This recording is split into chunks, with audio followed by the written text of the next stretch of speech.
Chai with Chitra.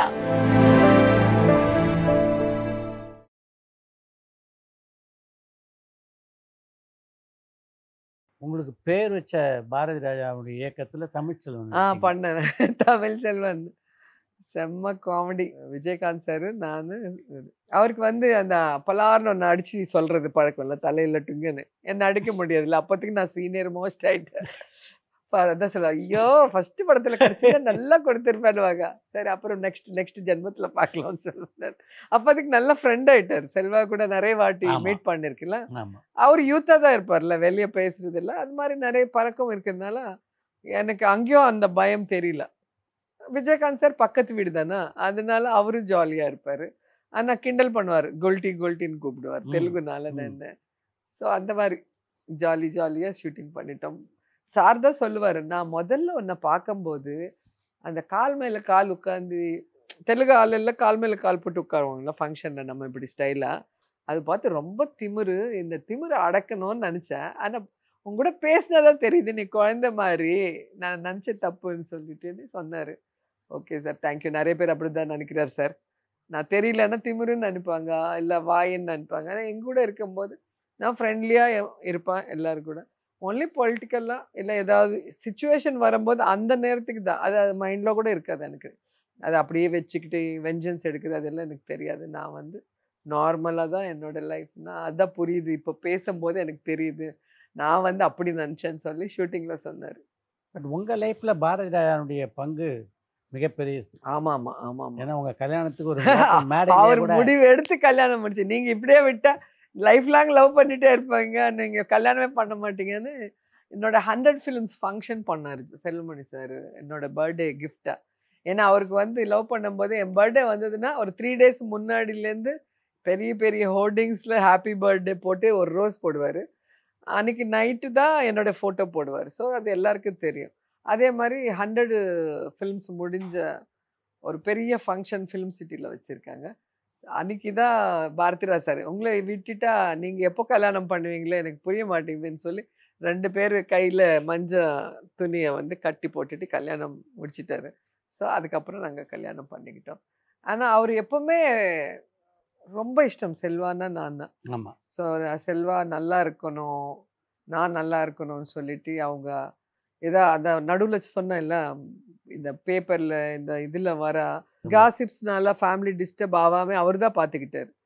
So Selva வந்து அந்த படம் பண்ணாமல் டவுனில் இருக்கும்போது கூட எங்கூட பேசுகிறது, அப்புறம் நான் இதில் இருக்கும்போது செல்வா கூட பேசுகிறது, 2 பேருக்கு ஒரு என்ன பிரிட்ஜ் மாதிரி.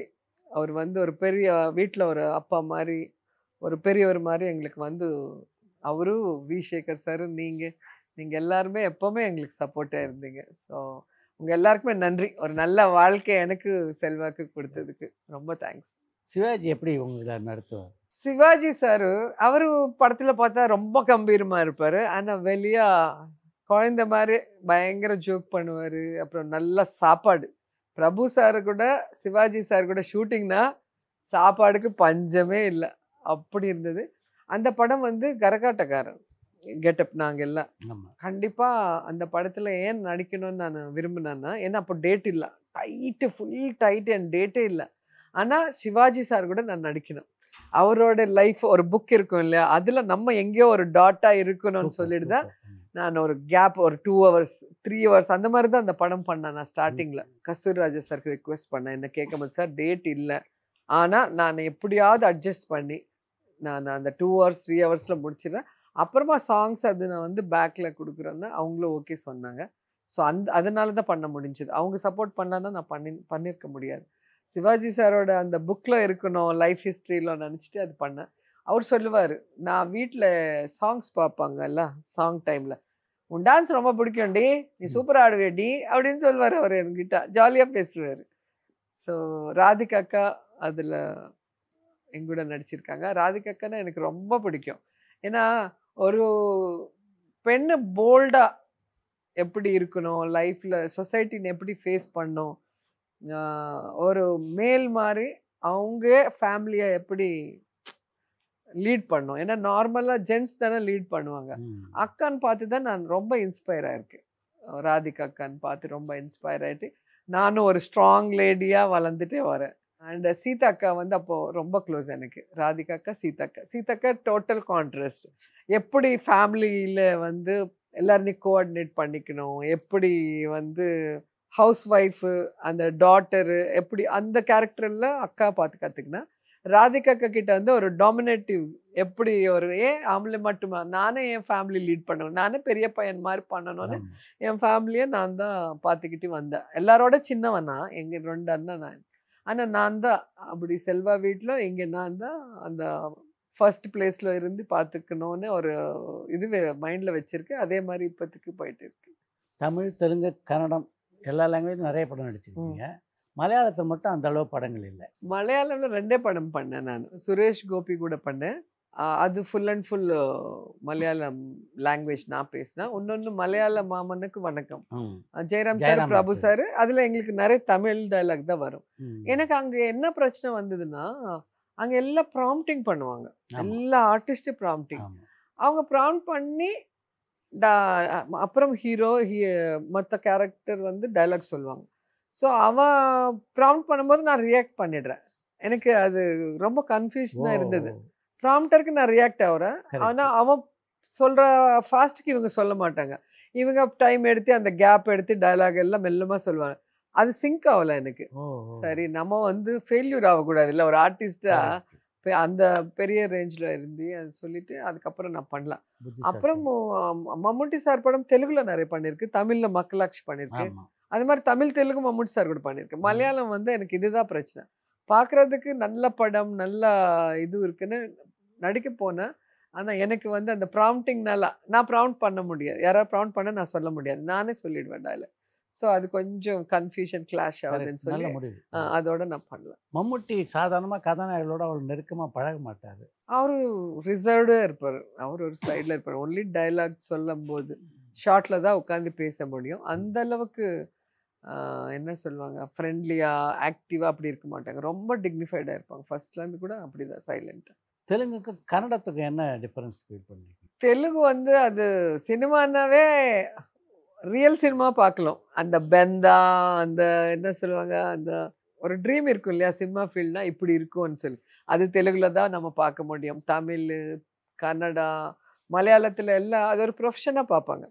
எல்லாரும் ஈக்குவலாக நம்ம வந்தோமா, நம்ம ஒர்க்கு, உனக்கு என்ன ரோல், உனக்கு என்ன, இப்படி கேமராமேன் டைரக்டர் எப்படியோ ஆர்டிஸ்ட்லாம் father character, mother, hero, heroine எல்லாம் ஒன்றா தான் ஆமா. ஃபீல் பண்ணுவாங்க. இதில் பெருசு சிறுசு பார்க்க மாட்டாங்க. எல்லாம் சேர்ந்து சாப்பிடுவாங்க, சேர்ந்து சீன் டிஸ்கஸ் பண்ணுவாங்க. ஆனால் தெலுங்குல அப்படி இல்லை. ஹீரோன்னா அங்கே மேலேருந்து இறங்குற மாதிரி, ஹீரோயின்னா ஒரு மேலேருந்து இறங்குற, அவங்களுக்கு ஒரு தனி இது. அந்த வரும்போதே அந்த பெந்தா, அந்த ஜனங்க, ஐயோ சார் வராங்க, சார் வராங்க, சார் ஓட அந்த தெலுங்குல பண்ணி வேற இடத்துக்கு போன நம்ம படம் பண்ணுறோமா சீரியல் பண்ணுறோமா தெரியாது. ஏன்னா ரொம்ப கான்ட்ராஸ்டாக இருக்கும் எனக்கு தமிழ், கன்னடா, மலையாளம் பண்ணும்போது. ஸோ தெலுங்குல பண்ணும்போது ஐயோ ஹீரோயின் வருது, ஹீரோயின் வருதுன்னு அந்த மேனேஜர்லேருந்து எல்லாரும் ஓடுவாங்க.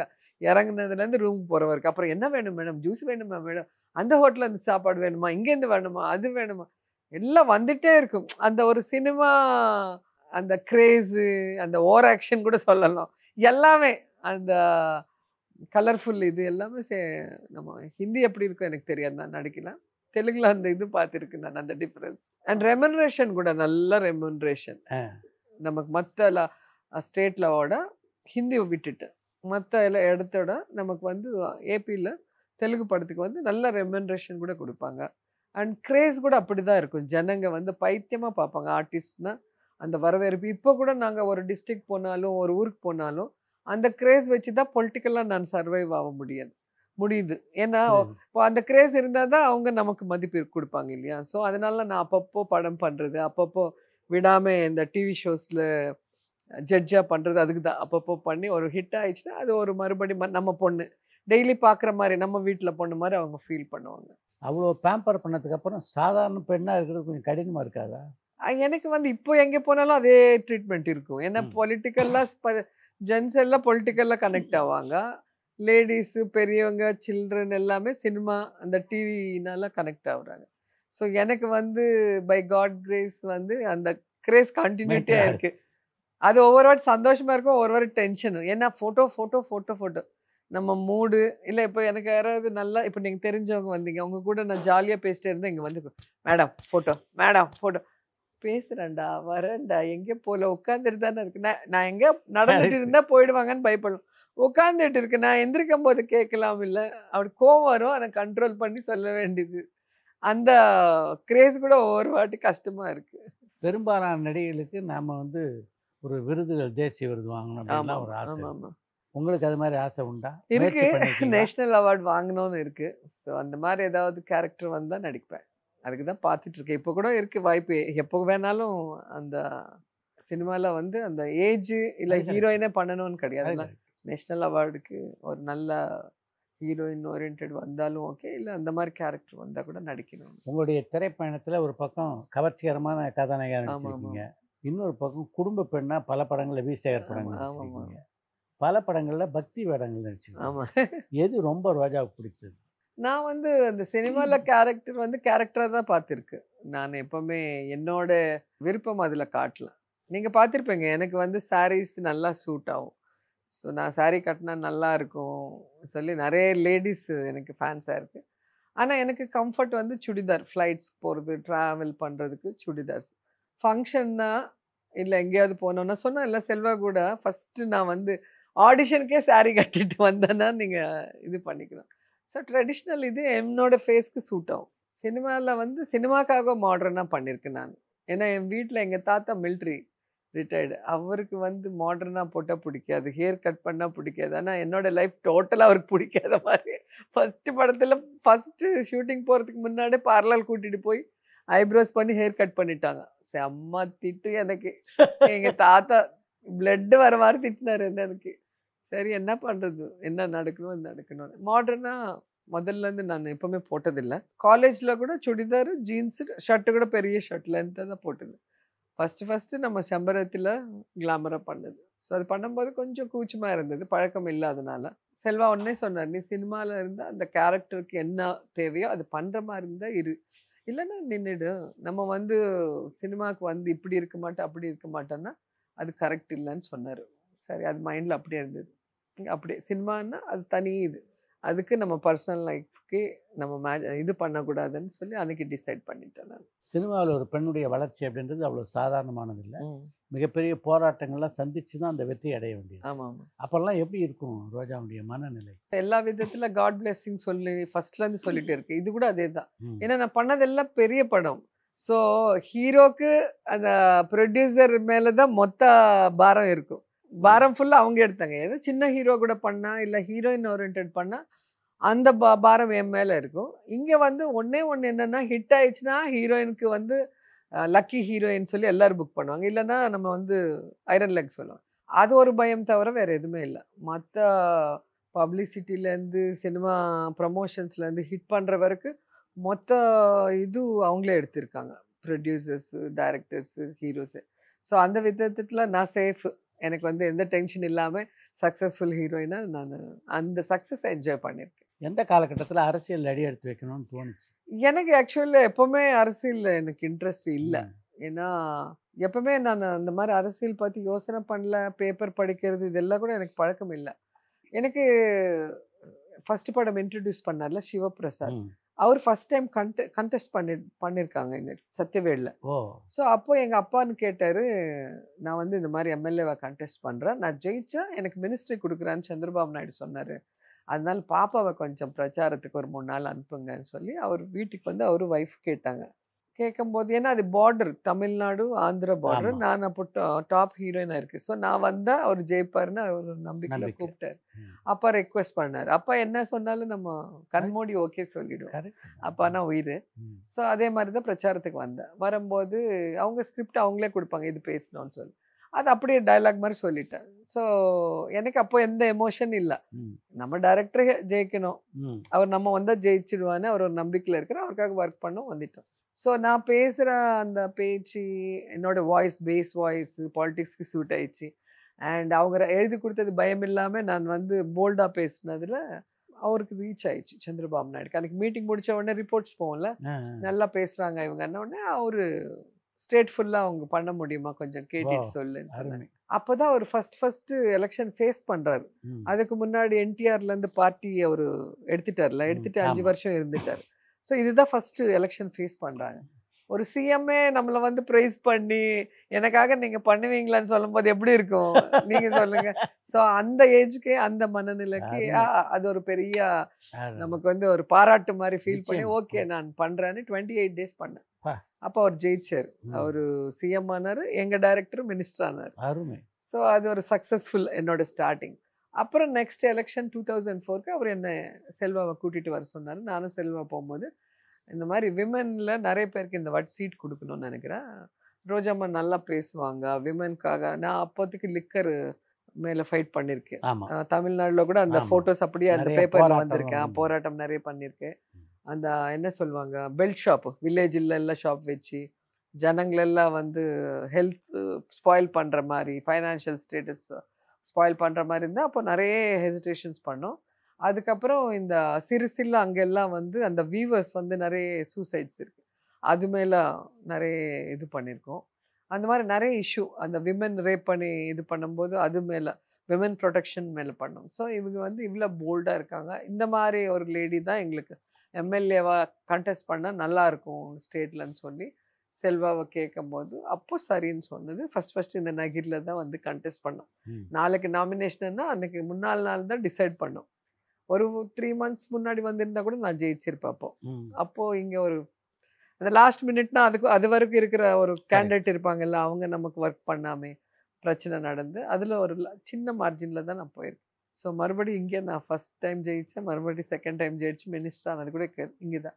ஸோ அதனால தான் எனக்கு இது வந்து ஒரு பொலிட்டிக்கல் ஃபேமிலி எனக்கு ஒரு கௌரவத்தை கொடுத்தது. ஸோ அதனால இவங்களுக்கு ஒரு நல்லது செய்யணும் நகரி ஆளுங்களுக்கு. எனக்கு பொலிட்டிக்கலாக நான் எங்கே போனாலும் இந்தியா வைடு இல்லை வேர்ல்டில் எங்கே மீட்டிங் தமிழ் தெலுங்கு மீட்டிங் போனால் எனக்கு ஒரு கிரேஸ் சினிமா அதுக்கப்புறம் பாலிட்டிக்ஸ் தான். அது இந்த நகரினால தான் வந்ததுனால ஸோ நகரியில் நம்ம இருக்கணும், ஜெயித்தாலும் தோத்தாலும் அவங்களுக்கு நம்ம சர்வீஸ் பண்ணணும் சொல்லி இங்கே இருக்கேன் நான். ஸோ அந்த மாதிரி என்னோடய பொலிட்டிக்கல் லைஃப் ஸ்டார்ட் ஆயிடுச்சு. நான் எதிர்பார்க்காம ஸ்டார்ட் ஆயிடுச்சு. வந்ததுக்கப்புறம் இப்போ வந்து சின்சியராக பண்ணிகிட்ருக்கேன். இருக்கிற வரைக்கும் நம்ம கரெக்டாக பண்ணணும். ஸோ பாலிட்டிக்ஸ்க்கு வந்தது சர்வீஸ் பண்ணுறதுக்குன்னு எல்லோரும் சொல்லுவாங்க. ஆனால் வந்ததுக்கப்புறம் அது செய்ய மாட்டேங்கிறாங்க. அங்கே கெட்ட பேர் வரக்கூடாது. ஸோ நம்ம என்ன சொன்னோம் அதுதான் செய்கிறேன். இப்போ அரசியல் பயணத்தில் ஒரு பெண் ஈடுபட்டிருக்கிறதுல என்னென்ன மாதிரியான சேலஞ்சஸ்லாம் இருக்குது?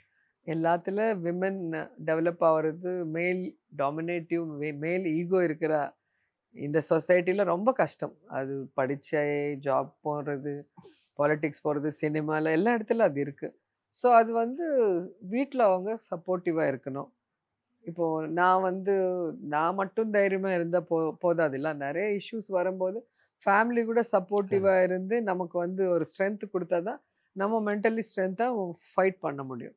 ஸோ எனக்கு அந்த லக் என்னோடய ஃபேமிலி, என்னோடய ஹஸ்பண்ட், பசங்க கூட அதே மாதிரி செல்வா மென்டாலிட்டியில் எனக்கு சப்போர்ட்டிவாக இருக்காங்க. ஸோ அது நிறைய பேருக்கு இல்லாதனால ஸ்ட்ரகிள் பண்ணுறாங்க, டிவைட் ஆகிட்டு ஃபைட் பண்ணிகிட்ருக்காங்க, அங்கேயும் விடுறதில்ல. ஆனால் அந்த பிரேக்கப் ஆகும். அப்போ நிறைய பாரத்தோடு ஒர்க் பண்ண வேண்டியவங்க நிறைய பேர் பார்த்துருக்கோம். நம்ம அப்படி இல்லாமல் ஃபேமிலி வந்து நம்ம ஒருத்தர் ஃபேமிலியில் வந்து சக்ஸஸ் ஆகுறாங்கன்னா மற்றவங்க எல்லாம் அவருக்கு சப்போர்ட்டிவாக இருக்கணும். சக்ஸஸ் ஆனவங்க அவங்க ஃபேமிலி மற்றவங்கள பார்த்துக்கணும். அந்த ஒரு தியரியில் இருந்தால் சூப்பராக இருக்கும். உங்களை மாதிரியே அரசியலில் இப்போ வந்து விஜய் அடி எடுத்து வச்சிருக்காரு. நல்லா ஒரு கொள்கையோடு வரணும்னு நான் வேண்டிக்கிறேன். எந்த எதிர்பார்ப்பு இல்லாமல் லவ் பண்ணுவாங்க ஆடியன்ஸ். ஸோ அது ப்ளஸ் பாயிண்ட். அந்த ப்ளஸ் பாயிண்ட்டை நம்ம மிஸ்யூஸ் பண்ணக்கூடாது. நம்ம பாலிடிக்ஸ்க்கு வந்ததுக்கப்புறம் பொலிட்டிஷியன் மாதிரி பிஹேவ் பண்ணோம்னா, ஆனால் அவருக்கு வர க்ரௌடை பார்த்த உடனே எனக்கு என்ன ஜெகன்மோகன் ரெட்டி தான் ஞாபகம் வருது. எங்கள் லீடர் ஹீரோ கிடையாது, ஆனால் ஹீரோக்கு மேலே கிரேஸு. இந்த வாட்டி கோல்மால் பண்ணி அந்த இவிஎம்